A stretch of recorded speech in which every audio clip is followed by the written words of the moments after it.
Muito boa noite, é com muita alegria que nós começamos mais um programa Direção Espiritual, pedindo a Deus que nos conceda a graça de ter um coração semelhante ao seu Filho. E esse é o nosso propósito, diariamente. Quando a gente se coloca nessa caminhada cristã, outra coisa a gente não pretende senão assumir essa semelhança. Na teologia cristã nós aprendemos que nós recebemos essa semelhança como um dom, uma vocação. Mas à medida em que nós vamos vivendo, nós vamos assumindo e tomando posse desse dom. A semelhança será sempre um projeto a ser vivido e experimentado no dia a dia. Hoje eu quero ser mais semelhante a Jesus. Hoje eu quero ter um coração igual ao dele. Aí a gente identifica, sempre olhando como a gente propõe, né? Que na nossa vida nós precisamos rever o nosso jeito de viver constantemente. É um exercício de conversão. A gente lançar uma luz sobre o nosso modo de viver e ter coragem de reconhecer onde é que nós não fomos semelhantes. Qual foi a atitude de hoje que, ao invés de lhe fazer avançar na semelhança com Jesus, lhe fez retroceder? Qual foi a palavra que você disse hoje que não lhe fez ser semelhante a Jesus? Qual foi o pensamento? O que você pensou hoje? Até mesmo na relação com os outros, né? Às vezes nós somos tão cruéis com o que a gente pensa, os nossos preconceitos, as nossas imagens distorcidas do outro. Nós somos muito dissemelhantes, não somos semelhantes a Jesus. Porque se nós olhamos para a maneira como Jesus se relacionava com os seus, era sempre uma postura acolhedora, amorosa, dura às vezes, mas nunca sem perder a ternura e o amor. Aliás, a dureza de Jesus só tinha sentido porque ele queria o bem das pessoas. Às vezes nós somos duros, não é porque a gente quer o bem, é porque nós somos cruéis mesmo. Porque se não temos coragem de olhar para essa crueldade e pensar que ela pode ser dissolvida pela força dessa mística de ter um coração semelhante ao dele. E a palavra tem um trecho muito bonito em que Jesus convida os seus discípulos a viverem essa semelhança. Ela está em Mateus 11, do versículo 25 até o 30. Eu leio para você e depois, se você quiser, você pega a sua palavra para meditar um pouco mais sobre essa proposta que é profundamente enriquecedora para nós. Naquela ocasião, Jesus pronunciou estas palavras: Eu te louvo, Pai, Senhor do céu e da terra, porque escondeste estas coisas aos sábios e entendidos e as revelaste aos pequeninos. Sim, Pai, assim foi do teu agrado. Tudo me foi entregue por meu Pai, e ninguém conhece o Filho senão o Pai. E ninguém conhece o Pai senão o Filho, e aquele a quem o Filho o quiser revelar. Vinde a mim, todos vós que estáis cansados e carregados de fardos, e eu vos darei descanso. Tomai sobre vós o meu jugo, e sede discípulos meus, porque eu sou manso e humilde de coração, e encontrareis descanso para vós, pois o meu jugo é suave e o meu fardo é leve. Essa palavra nos salva, por isso que toda vez que nós proclamamos o Evangelho, a gente diz, palavra de salvação. Por que ela nos salva? Porque ela nos orienta. A orientação, minha gente, sempre que ela é amorosa, ela tem um poder salvífico. Um pai, por exemplo, pode salvar o filho de muitas coisas ruins. Basta que ele esteja atento à orientação que ele precisa fazer naquele momento da vida da pessoa, do filho. Seja ela uma criança, seja ela uma adolescente, seja essa pessoa já um jovem ou até mesmo um adulto. A palavra salva, porque ela orienta. Ela tem o dom de reorientar o caminho. Um pouco antes aqui em Mateus 5, Jesus fala das bem-aventuranças, né? Bem-aventurados. A expressão bem-aventurados também pode ser traduzida como felizes.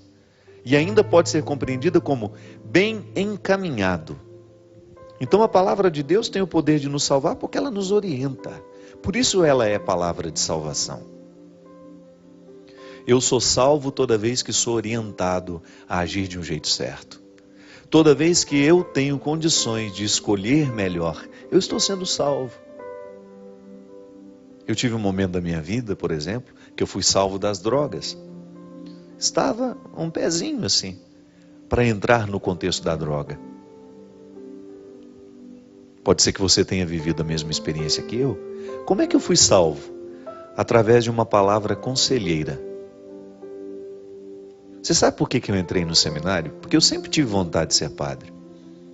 Desde criança, sempre tive vontade de ser padre. Mas como você sabe, eu me envolvi com outros projetos. Eu trabalhava no carnaval, imagina, não tinha nada a ver com a minha vida de padre. E num determinado momento eu quis adiar a minha ida para o seminário. E eu me lembro que eu ouvi uma palavra que foi salvífica para mim porque ela me orientou. Foi a tia Ló.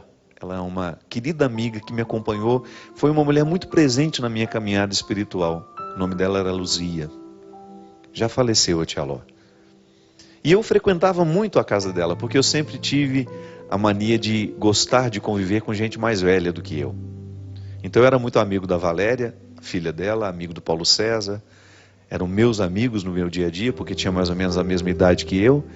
Mas eu passava horas e horas e conversando era com a mãe deles. Então eu tinha o hábito de ir para lá à tarde, depois que eu chegava do colégio. E às vezes sentava, ficava horas conversando com a tia Ló. Ia para as missas com ela, ia para os encontros de casais com ela, ela sempre me levava junto. E um belo dia, eu me lembro, eu estava muito triste com umas coisas que tinham acontecido na minha casa, tinha um contexto de vida familiar pesado, tia Ló conhecia de perto. Eu me lembro da palavra que ela me disse naquela tarde. E aquela palavra abriu um caminho de possibilidades dentro de mim, inclusive para a minha entrada no seminário. Uma palavra que foi profundamente elucidada, sabe? Ela elucidou alguns aspectos que até então estavam obscuros para mim. Aí eu entendi, claro, um tempo depois, né? Porque naquela hora eu não fiz essa leitura. A teologia é que me deu toda essa possibilidade de refletir como eu estou refletindo com você agora. Porque antes eu não sabia teologia. Eu não entendia o significado mais profundo do ser salvo. Aí eu, depois de muito tempo olhando para aquele momento que foi tão significativo para mim, que eu não consigo nem esquecer da expressão facial dela me olhando. Eu lembro que ela estava lavando roupa. Eu sentado assim perto do tanque, conversando com ela, e ela me disse: por que você não vai para o seminário? Você sempre demonstrou vontade?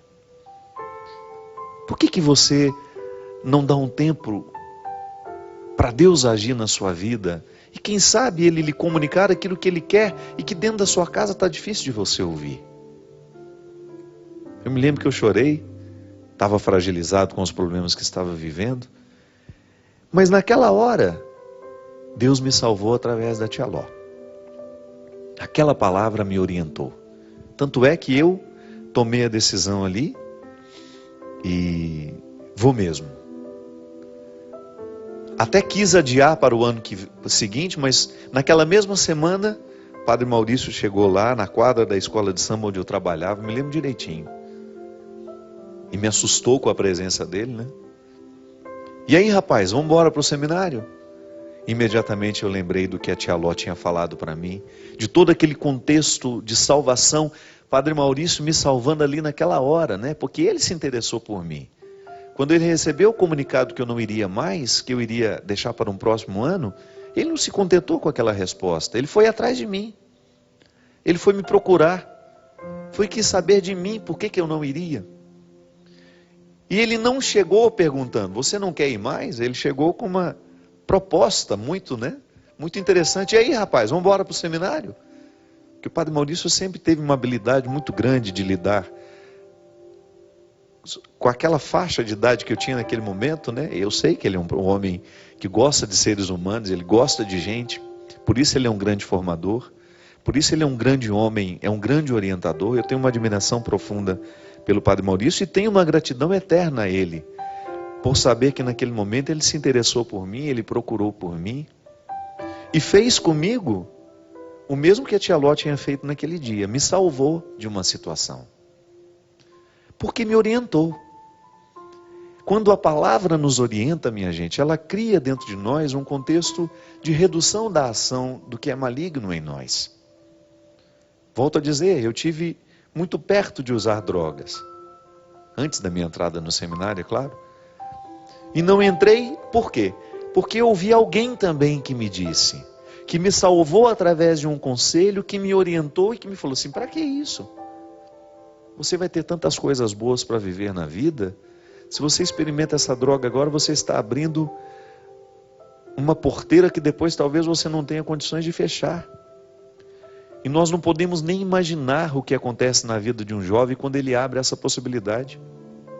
Fuma um cigarro de maconha, usa um pouquinho de cocaína, toma uma bala, né, como nas baladas se usa a expressão para o LSD ou uma outra droga que veio substituir, que foi encontrada inclusive no sangue daquele menino, o estudante da USP que morreu afogado.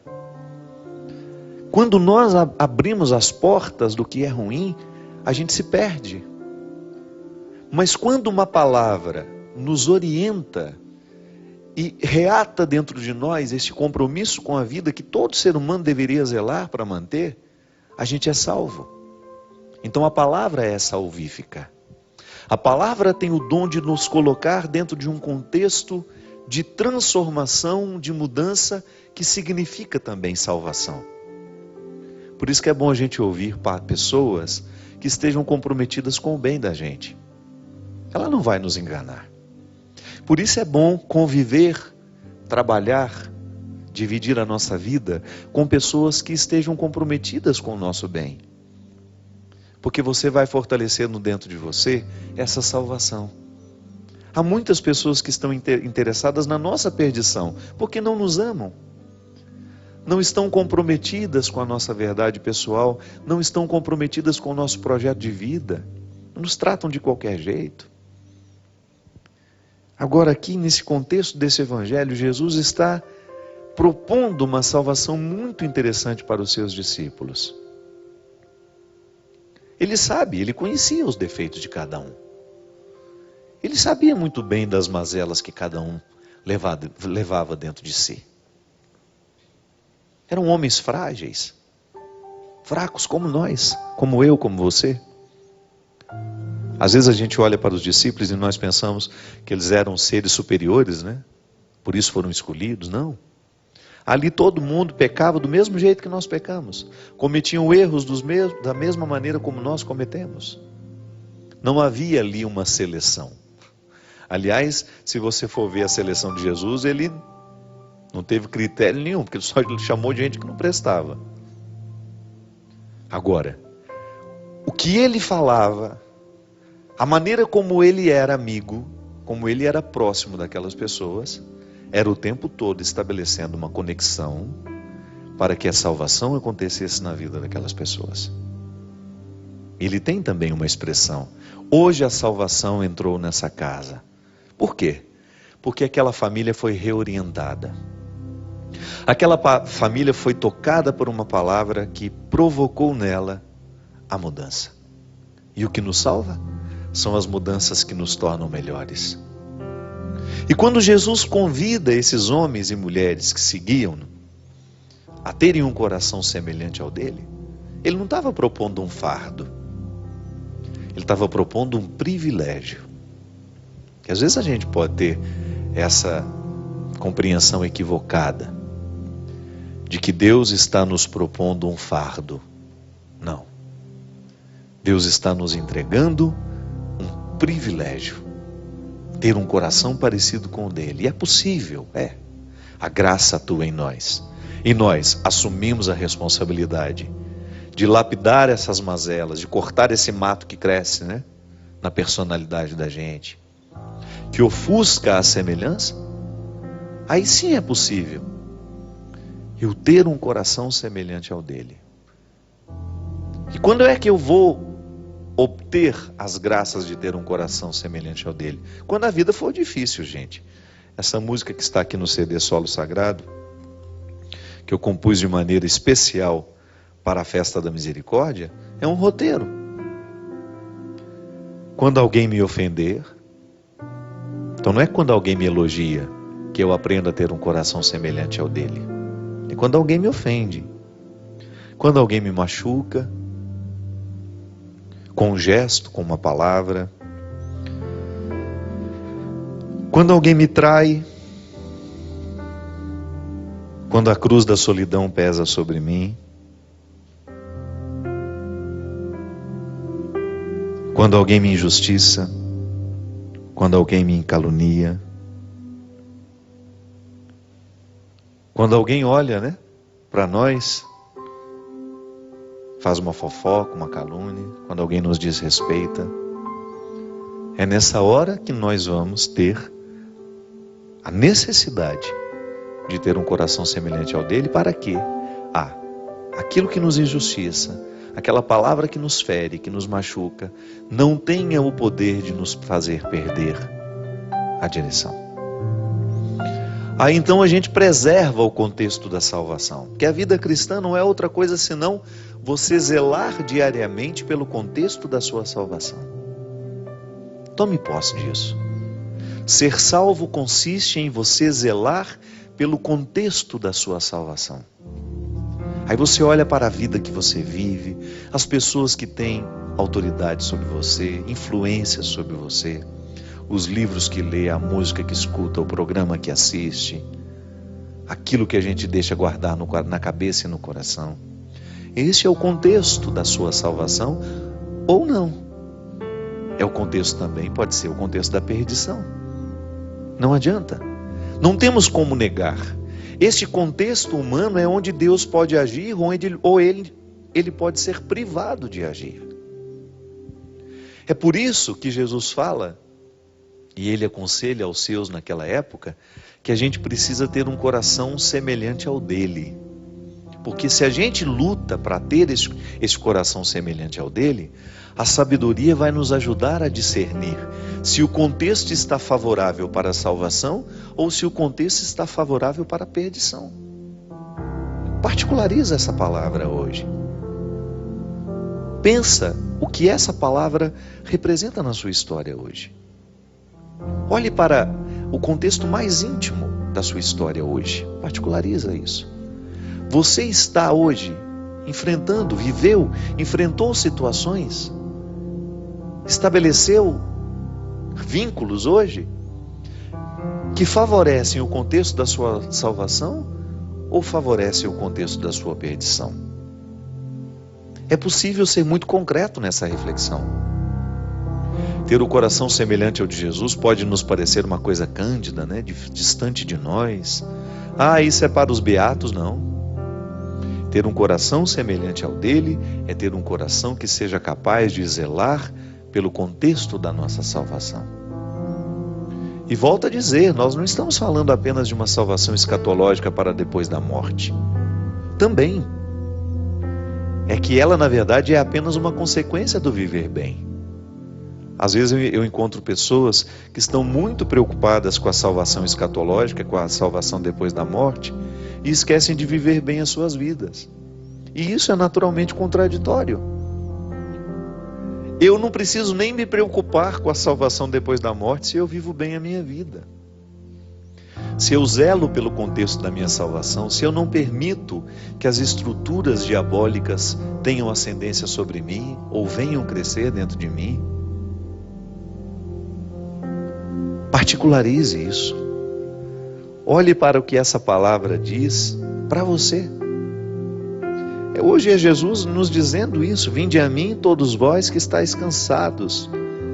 Porque quando nós estamos escolhendo errado, a gente fica cansado mesmo. É sempre muito desgastante. É sempre muito desgastante quando nós estamos com a percepção de estarmos no lugar errado, fazendo o que é errado, com as pessoas erradas. É cansativo. Mas você não é um caso perdido por estar cansado. E Ele oferece essa possibilidade de dar o descanso, de nos oferecer esse descanso. E como é que nós descansamos, minha gente? É ficando acomodados? Não. Nós podemos descansar quando, com muita consciência, com muita responsabilidade, a gente caminha na direção do contexto certo. Quando você fala, olha, a partir de hoje, tudo que está ao meu redor, todos que estão ao meu redor, precisam facilitar a minha salvação. Volto a dizer, nós não temos o direito de perder a nossa vida ao lado de pessoas, de situações que nos façam perder. Foi Ele mesmo que nos disse. De nada vale ganhar o mundo se você perder a própria vida. De nada vale ganhar o mundo se nós perdermos a própria vida. E às vezes, nós vamos ficando cansados e a vida vai ficando um fardo para nós, porque nos falta essa coragem de romper com aquilo que nos faz ficar perdidos. Volto a dizer, a palavra de Deus nos orienta, e porque nos orienta, ela nos salva. E hoje Deus nos salva, nos convidando a ter um coração semelhante ao Filho dele. Não é nenhum prejuízo, é um privilégio. Deus não nos coloca fardos, Ele nos alivia. Porque essa é uma consequência natural daquele que se empenha no processo de mudança. A gente vai ficando mais leve. Ter um coração de Jesus significa ter um coração mais leve. Ter um coração semelhante ao dele, a gente abre mão dos ódios que nos pesam, dos rancores que nos machucam. E aí a gente vai ficando, assumindo uma leveza humana que é um projeto muito interessante. Ouso dizer, é um projeto muito inteligente, que só os sábios saberão compreender. Nós vamos para um rápido intervalo e a gente volta já já com o programa Direção Espiritual.